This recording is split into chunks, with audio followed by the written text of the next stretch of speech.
Hi everyone, this is Luke Shelton. Just been experimenting with filming rounds and doing the editing, and I think this is going to be the first video that I've put together that has more than one person playing and commentary and scores on the screen and all that. But shout out to the Joe Mez's and the Central Coast production teams for what they do, because with the follow flights and all that stuff is uh, amazing, and eventually I'd love to get a hold of the software to be able to do stuff like that. But for now, I'm just messing around. This is a round we played a few days ago at Austintown Park. This is hole 1. Par 4, you got to make it up through the trees eventually, with the basket out near that other little scraggler tree. This was a really windy day. I was out with Josh Maletta and Mike Merwin, and we played 2 rounds. This is the first round that we played, and yeah, the wind was pretty rough. So of course we all shot much better on the second round, the round that I did not film. And as we all know, throwing discs in the wind in general is rough, but putting in the wind, especially when it's 15, 20, 25 miles an hour, it can get a little hectic.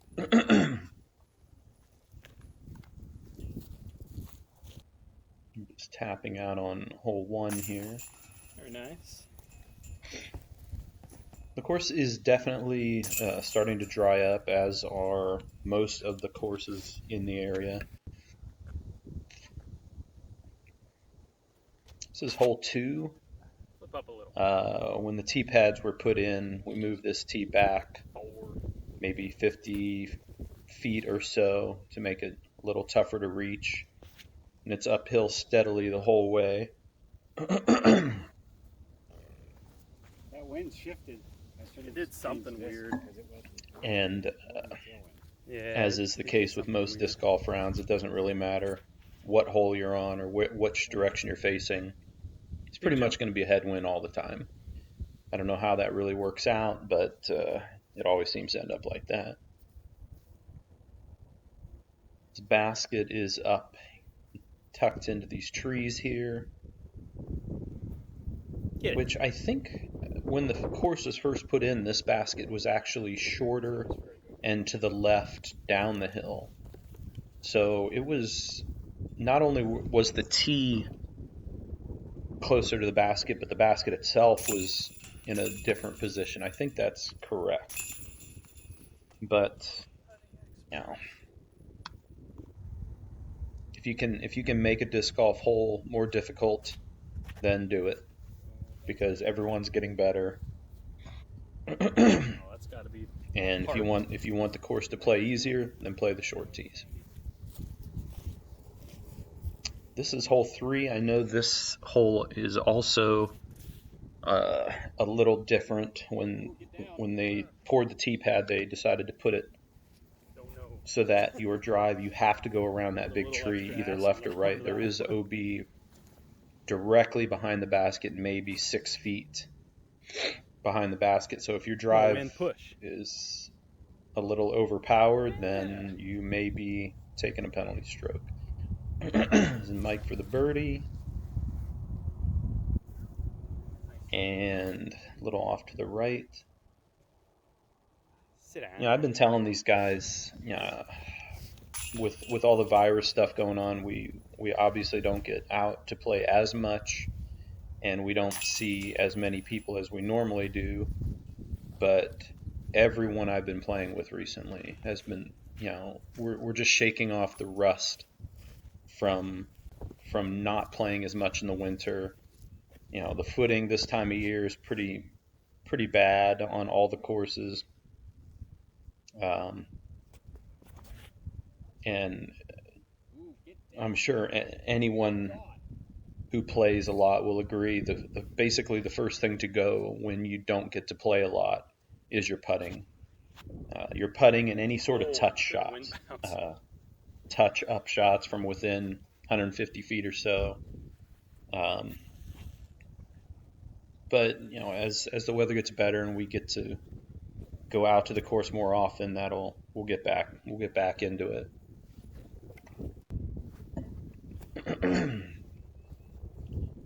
I remember this little flick from Mike. I think this was with the zone, and he almost put that in.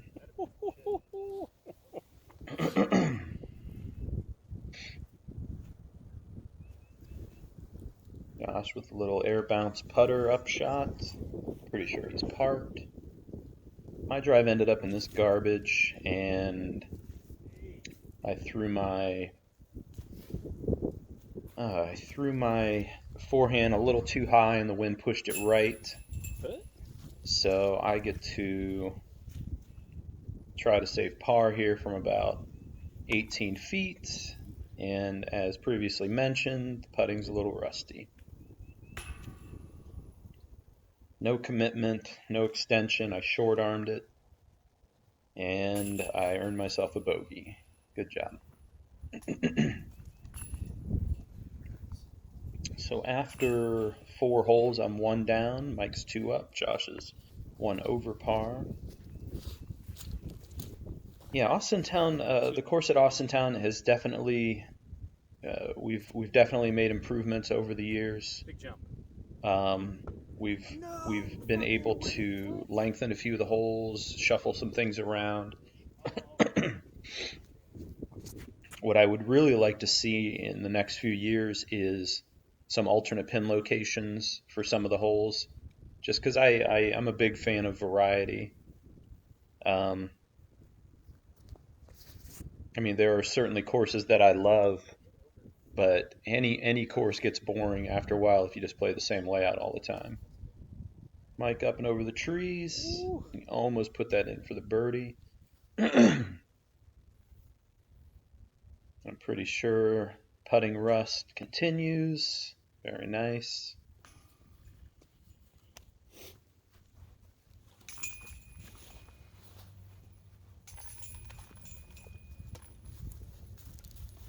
Doop, doop, doop. I'm pretty sure the basket on this hole also moved.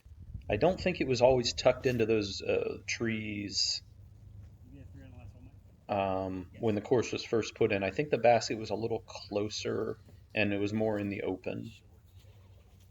Hole 6 here, this hole has also changed. I'm pretty sure the tee pad used to be up probably 30, 40 feet closer to the basket, but there was room, so we decided to move it.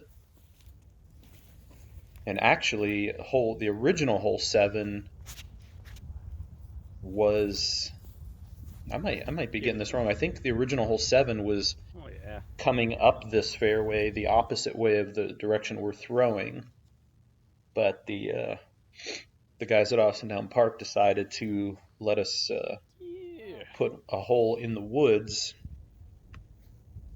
just for some variety. Come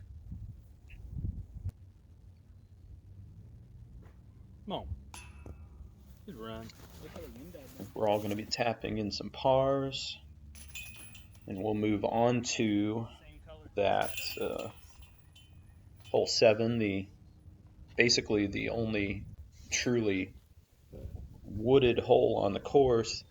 It's only about 250, 247, but it's a good hook to the left, and it's tight. There's a lot of trees and branches, which over the years the branches and trees are going to fall.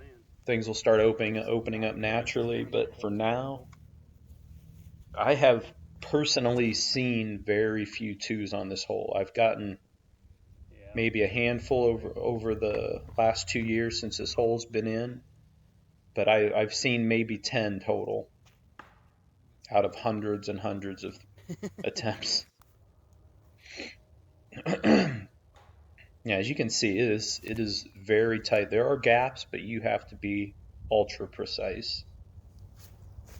I'm throwing throwing a 2019 USDGC rock that most people buy and hang up on the wall, but it's a pretty sexy disc, so I figured it would look better in my bag and in the basket than it would on my wall. So Josh struggling a little bit here to get close to the basket. I think he's going to take a double bogey. But yeah, I mean, I've seen threes and fours are not uncommon on this hole. I've seen 5s, 6s, and 7s and 8s. You know, if you try to be a little too aggressive on this hole, it's going to eat you up. So after 7, I'm still even. Mike's at a 3, Josh is 4 big. So we tap in here. We're going to head over to hole 8. Everything on the left is OB, all the tall grass. Now I'm throwing my Lucid Panda Escape into a headwind, and you can't really see it on video, but it lifted and just started carrying right. We thought for sure it was just going to go over the trees on the right. It was crazy how high that disc went. Yeah, but it did carry a good distance. Kick out of there. Josh rips his drive a little right to that spot. And I think he throws a little putter roller here, or maybe a rock, just to try to get it closer to the basket. He gets it up there pretty well. Mike's drive ended up in this spot on the right by the path. He decided to try to cut through, which basically through this gap, which is very doable. I threw a buzz, a little flick. There was a ton of thorns I was standing in, and I just gave it a little too much juice and put it probably 30 feet past the basket.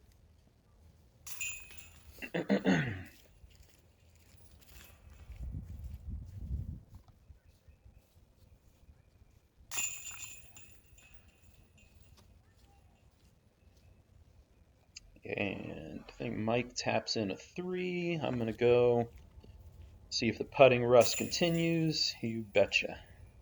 Another bogey. So I tap in my sad 4 to go 1 over.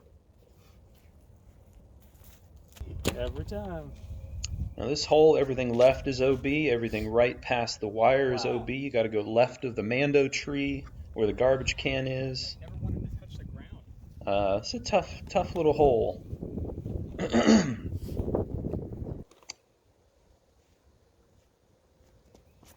You know, as treacherous as the footing is in some places on the courses this time of year, for Austintown, where all this tall grass is, this is an ideal time of year to play because the grass is pretty much dead and you can just walk in and find your disc if you happen to throw in there. You know, I've heard a lot of people say, well, why don't they just mow the tall grass? Well, they can't. It's protected grasslands, and mowing that stuff is not an option. So stop asking about it. I don't know how this happened, but this video for these shots is upside down, and I didn't feel like spending an hour trying to figure out how to rotate it, so tough. This is my putt and another clank, giving a nice little putting clinic here. Mike with a good par. And I believe Josh also taps in for a par.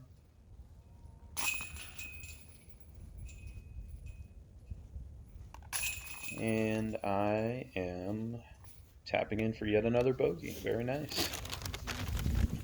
This is hole 10, 196 feet. Everything right is safe. The patch of junk on the left is also in bounds, but if you go too far past the basket and skip left into the tall grass, you're OB. This is the only hole on at Austintown that I've aced. Shout out to Mike Merwin for asking me if I've ever thrown a Buzz SS. And I said no, and he handed it to me, and I tossed it right in. So That was not a bad drive. That was with my fairly overstable buzz. And I believe I actually make a putt here. Money. I'll be damned.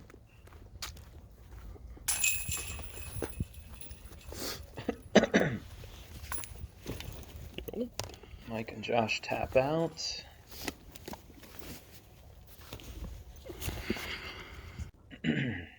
This is hole 11. Everything left is OB. The stuff on the right is okay.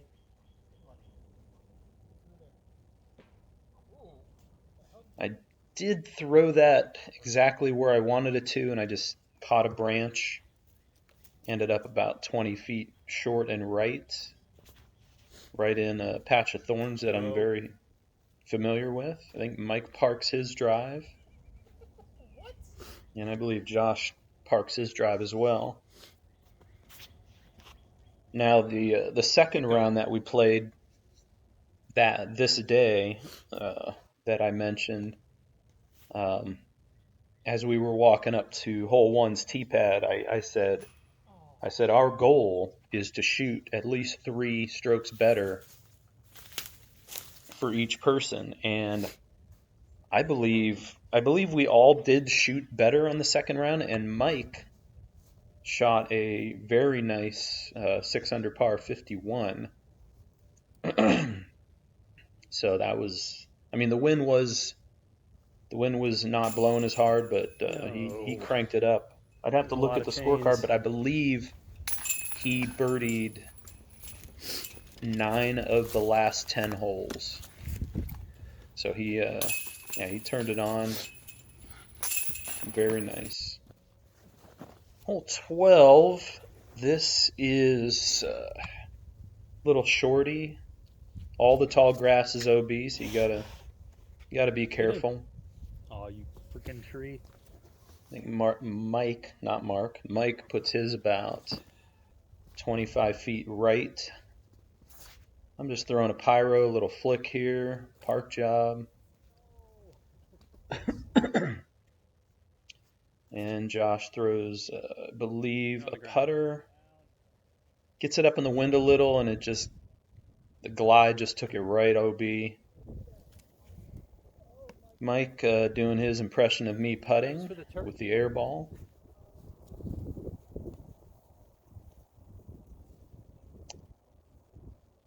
And I tap this in for the bird.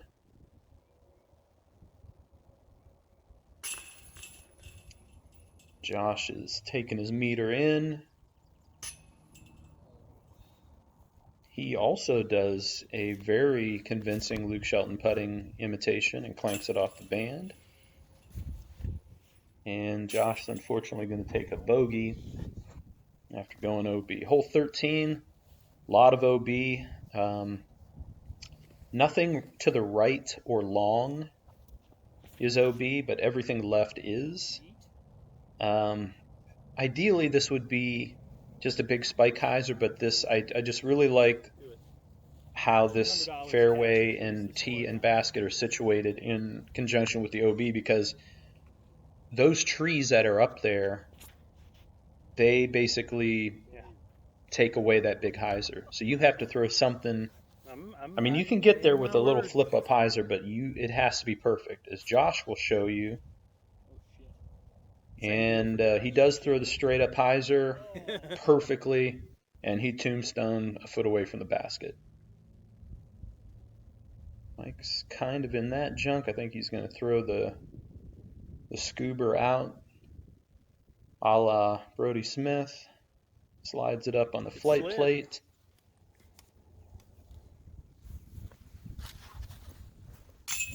Oh, it looked good. Little high pro side there. Mike's going to take a 4. I'm going to tap in for a 3. I think I missed my upshot. I didn't get that on camera. Josh taps in for the great 2.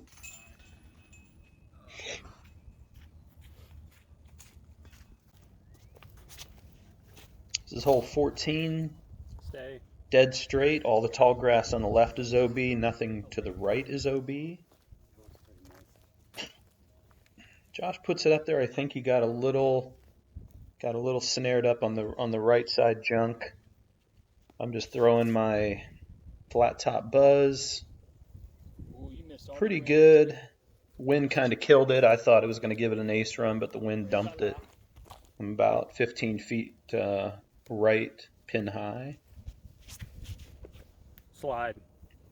Mike yanks his to the right a little bit. He ends up about circle's edge. Yes. Oh. Almost puts it in for the bird. Josh for back-to-back birdies. Basket's a little too high. Hole 15. This is the second par 4 on the course. There were 3 par 4s. I really like this. It's basically a slight dogleg right. Everything on the left is OB. But not only, it's a dogleg right, but the entire fairway slopes left.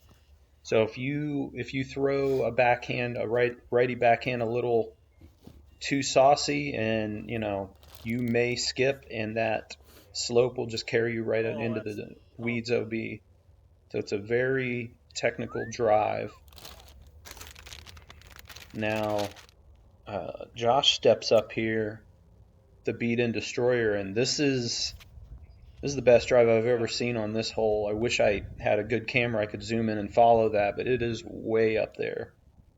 And once we get up to his upshot, you'll see where he is. But then in the second round we played, he threw it about 30 feet further than that, almost to circle's edge. So anyone that has played this course, That's staying in. you know how far that drive is. He crushed that drive. Throwing my Champ Glow Eagle here, figuring the overstability would drag it to the left, but that only works if you don't yank it to the right. Josh slides up to the garbage can for a tap in. I tried to run this, because why not? And I'll take a par.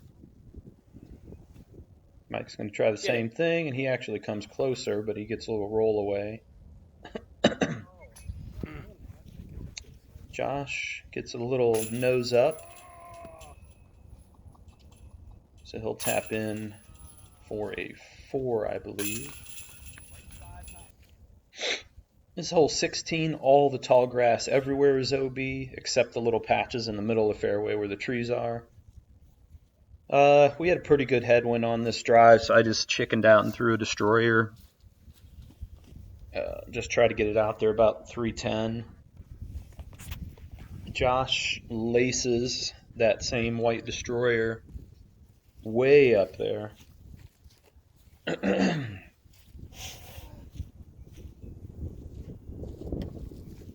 Mike steps up with, I believe, a DDX. Oh, come on. Jump. Dead straight, and he's in a pretty good spot.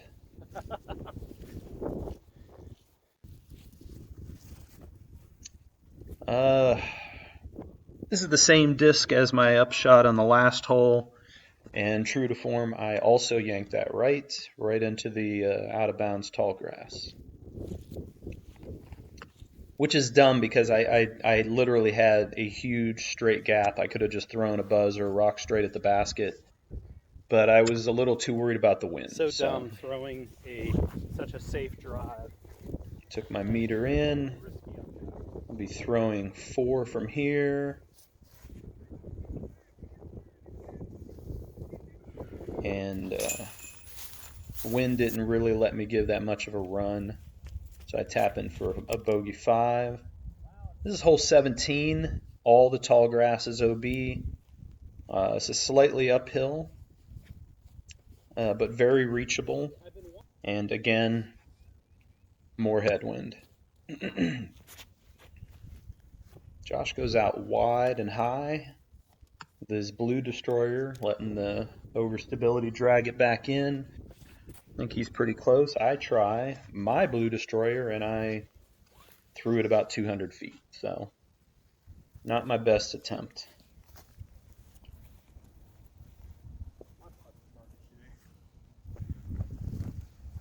about 40 feet out, and still can't putt. Josh for the birdie attempt, nose up again. Putting in the wind, as we all know, is it's no picnic. Mike's going to tap in for 3. I believe we're all tapping in for 3. So after 17, I'm still even. Mike's at a 3 and Josh is at a 5. We're on to hole 18. All the tall grass is OB. This hole is definitely reachable, but it's steadily uphill, just enough to make it. It feels like you got to give it about 370 of power just to get it to the basket.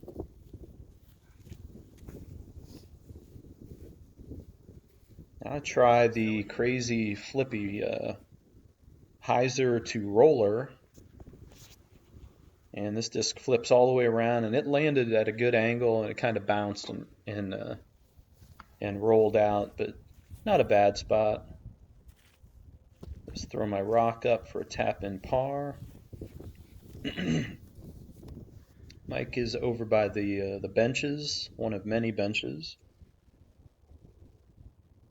I believe the Boy Scouts Beautiful. have put all those benches in. There's got to be 15 benches over there. Josh with a little layup, and we'll all tap out our pars. All right. No camera around. That's it. Thanks for watching. You want to check us out, our league schedule, and all that is up on Facebook at Youngstown Disc Golf Club, and hope to see you there.